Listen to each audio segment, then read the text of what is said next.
сәлеметсіздер ме? Бүгін сіздермен бірге қолдан күбі пісетін боламыз. Қолдың сармайын қазір күбі пісіп алатын боламыз. Қарап тұрыңыздар. Бұл күбіні қолдан піскен деген негізі денсаулыққа да өте пайдасы көп. Өйткені мынау ары бері қозғалтқаннан мына жердегі бұлшықеттеріміз біздің жаттығады. Оның үстіне әбден былай как спортпен айналысқан сияқты боласыздар ғой. Сосын жаңағы денедегі ащы тер шығарады. Кәдімгідей бұл деген адамға пайдалы. Бір жағынан жаңағы пісірген күбіні ішесіздер, екінші жағынан сармай аласыздар, үшіншісі жаңағы піскен күбіміздегі айранымызды ысытып құрт жасаймыз. Бүгінгі видеода қазір май түсіріп айналсам, ертең жаңағы ысытып қолдан сүзбе жасайтын боламыз. Құрт жасаймыз. Соңына дейін менімен бірге болыңыздар. Түсіре бересіз. Осылай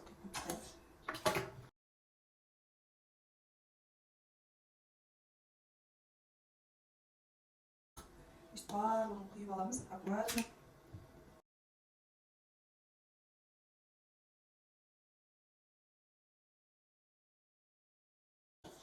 Және де мынау пісілген күбідегі айранды жаңағы ыстық күнде салқын көже жасайсыздар ғой.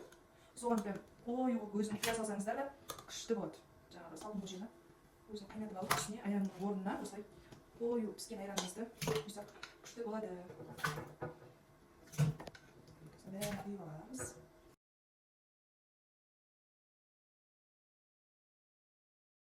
Неге мұнда 5 литр айранымызды құйып алдық. Енді қазір дәл осындай 1 литрлік банкымен 2 литр су құямыз.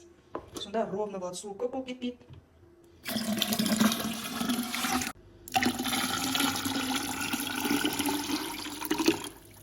Бисмиллахиррахманиррахим.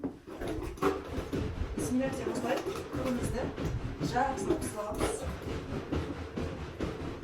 Ешқандай тоқтаусыз жылдам пісіңізді сармайларымызды тез түсетін болады.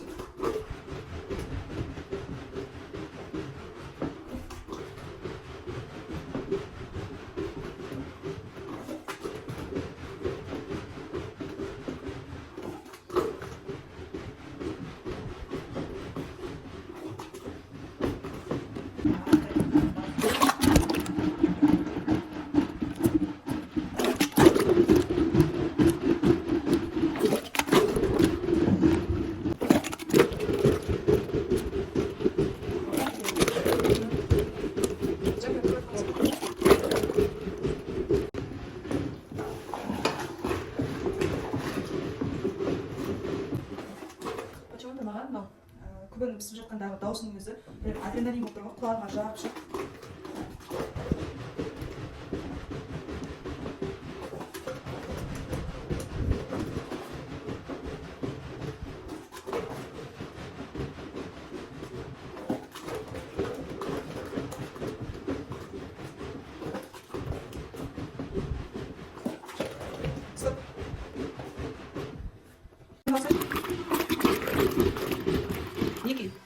Күбімізді әбден пісіп алдық. Енді мұнда жақында көрсетейік, мұнда оқырмандар. Мұнда көрсетіп жіберейін. Жалпы сармайдың түскенін былай білеміз. Көрінді ма сіздерге? Сары болып бәрі былай жинала қалады. Осы кезде дайын болды. Осы кезде мынау кішкене салқын суымызды алып, мына үстіне себелейтін боламыз. Ол дегеніміз мынау пісіп түсіп тұрған сармайымызды басын біріктіру үшін кішкене су себелейміз осылай. Осылай үстіне су себелей аламыз. Бұл деген үстіне жаңағыдай бірігеді.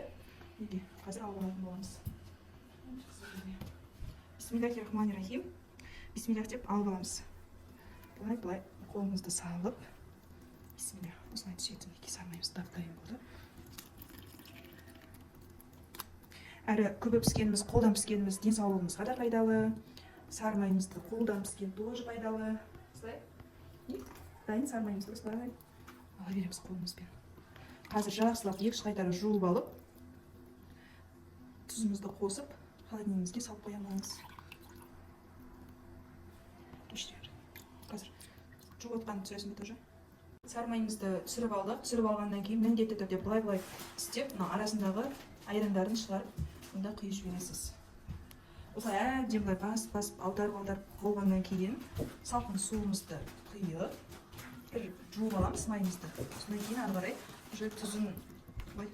тұзын салып, дайын болған сармайымызды холодильникке қойып, таңертеңгісін нанға жағып жесеңіздер, бұл деген өте пайдалы. Әсіресе таңертең жеңіздер сармайды. ыстық нанмен.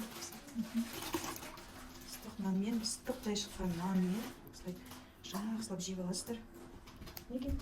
5 литрлік майдан шыққан сармаймыз. Негізі сармайдың жаңағы сиырдың сүтті, жаңағы қою маңызды сүт бергеніне байланысты майымызда соғұрлым көбірек болып шығады. Ас болсын. Жаңағы пісіп алған піскен айранымызды, менде ашма көже кеше жақсылап қайнатып қойдым. Қалай мұздай болып тұр как раз. Осыған мынау піскен айранымызды құйып, таза ашма көже жасаймыз қазір. Қою прям. Салқын күнде деген мынау енді ашма көже деген енді керемет кетеді. Осылай жаздың символы ашма көже. Қазір тағы да үстіне біраз піскен айран құятын боламын. Керемет болып ішіп аламыз бұнда. Қою. Мына кішкене тағы да құяйын үстіне. Неге осылай жазды күні әсіресе керемет жанға өте пайдалы жөніңді басып салқын көже енді жазды күні айта алмаймын енді. Керемет. Сенің өзі қандай, Ас болсын.